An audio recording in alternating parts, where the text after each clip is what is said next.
Hey, what's up, everybody? Nikki Flash here with ADP DFS going through our NHL playoff breakdown. We're going to go through each of the matchups, talk about some bets we're looking at. At the end, I'll give here a little bracket preview, what I'm looking at. You can go ahead and join adpdfs.com/products. Use promo code NHL15 for 15% off for the playoffs here. Come in, get all sports for one low price. We've been smashing baseball. We're going to have awesome hockey content. Don't forget NASCAR. Coach Howell may be the greatest to ever do it. Let's go. First things first, we're going to start with the East because I think it's the worst of the two conferences here. The matchups aren't as compelling. We're going to start with the big boy, Washington Caps versus your Montreal Canadiens. Let's look at the news and notes here. Washington's got some injury issues. Thompson, Protas, where are they going to be? Montreal added Demidov recently. Not great defensively, but he is a top tier offensive talent. Washington's your President's Trophy winner. Montreal's been one of the hottest teams in hockey, especially the second half of the season here. Both teams have really relied on extremely good goaltending all season. Montreal specifically in the back half. But what are you going to do here? You're going to go with the team that's done it all year, or the team that's just kind of riding hot? I think it's also important that Washington added to their depth. They added Ryan Leonard, the 8th overall pick from 2023. He should make this team better, even with Protas injured. If you want to look deep into the stats, all season Washington has kind of been near the top of the league, whether it's goals per game, top two, goals against. They're top 10. They're sitting there sixth. They have a great power play, good penalty kill. Their goal differential is insane.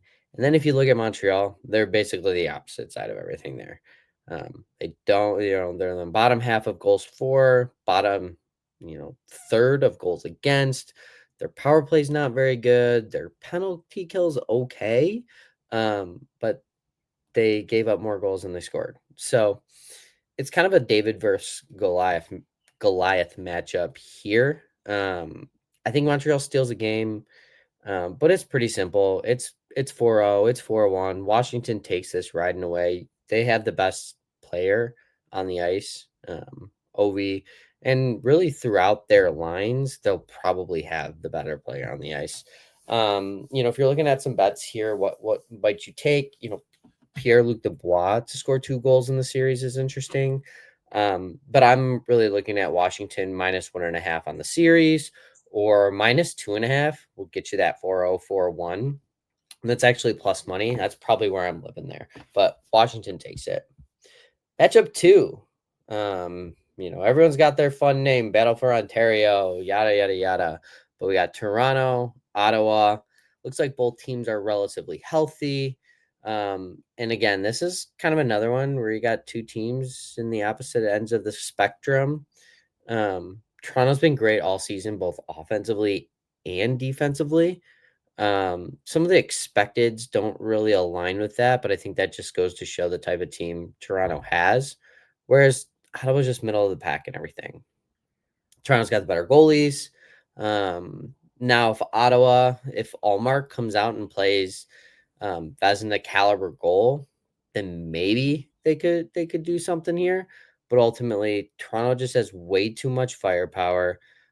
We all know they've been disappointing in the playoffs. I don't see that being the early exit here. I really don't see much where Ottawa wins more than one game. The depth on Toronto is too strong, I think, for Ottawa to overcome. The top two lines really just tower above Ottawa's. I like the Leafs here, minus 1.5 games at plus 114, minus 2.5 games at plus 220 for a little sprinkle. But ultimately, Toronto takes this 4-1 in my opinion. The next game, the battle for Florida. Now, this is going to be a fun series. We got Aaron Ekblad still suspended for Florida. He's going to miss the first 2 games. We got Matthew Tkachuk coming back. Should be back game 1. Is it a game changer? Who knows? Is he really healthy? How's he going to play? We'll have to see. But that top six is just incredibly deep with the addition of Kachuk. You have Barkov, Reinhardt, Kachuk, Bennett, Marchand, Samuskevich, and Verhage. That's 7 guys who can play in the top 6 for them.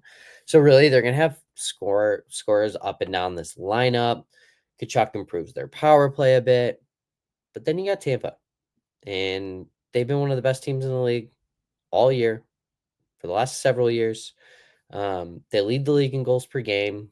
They're near the top in expected goals per 60. While Florida's not. Florida's kind of middle of the pack in expected or in actuals. They're better in expected, but they're just kind of not capitalizing. I think a lot of that has to do with Kachuk being out, and I think that improves with Marchand healthy. Um, Florida's solid defensively, but so is Tampa. They're kind of right there neck and neck with each other. Florida kind of controls the game a bit more, takes more shots, blocks more shots. Again, everything is just kind of neck and neck with these teams. They play each other before. I think this is just going to be a really, really tight matchup. Super tough to call. Kind of a coin flip for me. I think this one goes 7, no matter which way you're looking at it. I think with all the extra games that Florida played last year, kind of trying to integrate Kachuk, and they have Seth Jones and who goes where. Is Ekblad going to come back and make a huge difference? I think there's just a lot of question marks on Florida's side for this to be too straightforward to them. I think Tampa gets the better of them just by having the better goalie and the better top end talent and Nikita Kucherov. I think this one's a really easy series to bet the over 5.5 games. I think you can also take the 4-3 series winner both ways. So plus 450 on Tampa, plus 490 for Florida. Ultimately, I think you should just watch this series. It's going to be fun. There's going to be a lot of bad blood too. So this should be a really, really good series. All right. Last matchup here in the East. We're looking at Carolina, New Jersey. We all know the big news with New Jersey. They're missing Jack Hughes, and they aren't going to have Siegenthaler. Those are 2 big pieces for them. Siegenthaler is a stalwart on the back end. He really creates a lockdown pairing that they just haven't had without him, and they're relying a bit more on their forwards. Hughes, obviously, we know he's one of the best players in hockey and completely changes their offensive structure. He also surprisingly plays pretty solid defense. So it just kind of makes their entire lineup better. They did get Dougie Hamilton back, which I think is a big boost for them. And Carolina looks to be at full strength. I could go into all the metrics here. Everyone knows what Carolina does. They shoot a ton, they control the play. But people are forgetting how good New Jersey's been, even without Jack Hughes. Everyone's probably thinking Carolina should dog walk them. Without Hughes, that top 6 is a little bit lacking in some firepower, but Nico Heishier's become one of the better two-way players in hockey. He's really stepped his game up. Timo Meier has really gotten to step into the role he was playing back in San Jose when New Jersey traded for him. The one thing I think that makes a difference here is Carolina has Jordan Stahl and Jordan Martinook. Those 2 play together and just shut you down. So Carolina's got home ice. They're going to hard match those 2 guys to Nico Hischier and really shut down that top line for New Jersey. At that point, Carolina's just got too much firepower, too many question marks in goal for New Jersey. Is it Jake Allen? Is Jacob Markstrom back to his old self? Who knows? Carolina at 6 is where I'm leaning here. I don't really have any strong leans on the bets. I probably play Carolina to win the series in my overall round robin I'm going to be doing. But I'm not comfortable with the lines. There's too much juice to eat there, and we all know what can happen. Someone gets hurt and all of a sudden Carolina's got to shake up their lineup. It just doesn't look pretty with that. But I do think there are some specials you can take a stab on. Seth Jarvis to score 3 goals at plus 140. Jackson Blake for 2 goals at plus 115. And you can look at the series most goals. I like Jarvis at plus 500. If it's a short series, he might get one on the PK. He'll grab two on the power play, one at 5-on-5, and you got yourself the leading scorer there. So to recap the East here, we have Washington dog walking Montreal. Again, we think they steal one at home. That city will be bumping and really proud to have their team at home. But Washington just takes that, gets some extra rest. You got Toronto beating Ottawa and really showing who the superior team is. I think it's 5 games, 6 at most. You got the battle for Florida. I'm hitching my wagon to Tampa, but wouldn't blame you going either way. I think it goes 7 no matter who wins. And then we got Carolina coming away, beating New Jersey. Tighter series than most expect, but I think Carolina brings it out in 6. All right. Let's move over to the Western Conference. The conference I think is more compelling. You got much better teams, slugfest. Most of these are going to be tougher matchups. And I also think the cup winners coming out of this side. It's just you're going to be battle tested when you get there. The first matchup here is Winnipeg versus St. Louis. Well, look what we got here. You got Winnipeg getting Gabe Velarde back. Is he ready for game 1? Maybe, hopefully.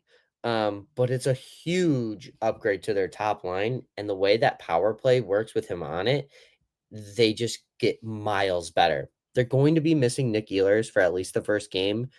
They might get him back in the second. We don't really have much insight there. But if they do, that's a huge upgrade for them. The other tricky part here is St. Louis lost Dylan Holloway.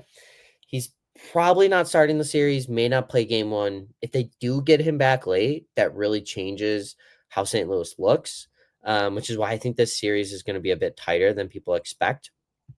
You got the top team in hockey. Winnipeg was the best team for 90% of the season versus kind of the other hottest team in hockey. You had Montreal in the East and you got St. Louis on the West, who've just been gangbusters. The Jets has so much more depth, though. They have a strong shutdown line, and the Blues have really just been riding hot. You also get a little bit of a rematch here of the Four Nations, Bennington versus Hellebuck. I think Hellebuck gets his revenge on here. Winnipeg wins the series. I think it's 4-2. I would say if you like St. Louis to win, that means you're betting on this thing going 7. And they're sneaking out 1 early on the road. They're sneaking out the 2 at home, and then they're sneaking out a late one. Just don't see any other way for St. Louis to come out and beat them because there's just too much firepower on the Jet side. Some interesting bets here that you could take. If you're looking at Winnipeg, you could take the -1.5 on the series. You could just take them to win it. Also look at Jordan Kyrou, 20-shot prop for the series. Cole Perfetti, 15 shots. He's kind of stepping into the Nick Ehlers role. He's kind of been like his understudy all year. So when they don't re-sign him in the offseason, he's kind of slotting into that role. And also like Perfetti to get 2 goals. Just something that you can kind of take a stab there. Next matchup here, we got Vegas, Minnesota. You got Eriksson Ek and Kaprizov both back. Huge improvements for Minnesota. They're adding Z Buyum, and he's just a super talented, young scoring D-man. But this is kind of a tale of 2 completely opposite teams. Vegas is going to play fast. Minnesota wants to play slow. Vegas dominated them all in the season series. Minnesota kind of looked like they were in their shells. Vegas has depth up and down their lineup. 3 really strong lines. They did get Thomas Hertl back recently, while Minnesota kind of doesn't have any depth at all. They are the definition of a one-line team. Minnesota also has had one of the worst power plays and PKs in the league kind of all season. And Vegas has been good on the power play. When you're looking at some of the advanced metrics, Vegas is 10th in expected goals for. Minnesota was 21st. Vegas is third in expected goals against. Minnesota is 15th. So just two opposite ends of the spectrum. When you're looking at goalies, yes, Gustafsson is very good. But Vegas has two really strong goalies themselves in Hill and Samsonov. On the back end, Minnesota's back end is pretty good. The defensemen, they have a lot of upper tier defensemen, whereas so does Vegas. So you're just kind of playing strength on strength here. Um, I see Vegas winning this series. I think it's 4-1, maybe 4-2. I would take the -1.5 series spread. Again, Vegas is a really good team. So if you like them to win, I think you could take Jack Eichel to win the Conn Smythe at 18-1 on Fanduel there. Um, Also, if you're looking at it, if you think this goes 6-7, you could look at Boldy or Rossi for a top scorer prop as well. Matchup 3, you got Dallas, Colorado. Is Jason Robertson going to be back? That's a big one. What's the deal with Tyler Seguin? Gabe Landeskog? There's a lot of question marks here, but ultimately, I think this is going to be the best series that we're going to get.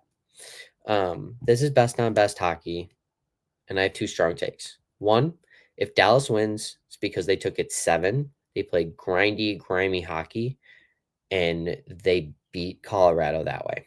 If Colorado wins, it's going to be an ass whipping, and they're going to win 4-1, and it's going to be a bloodbath.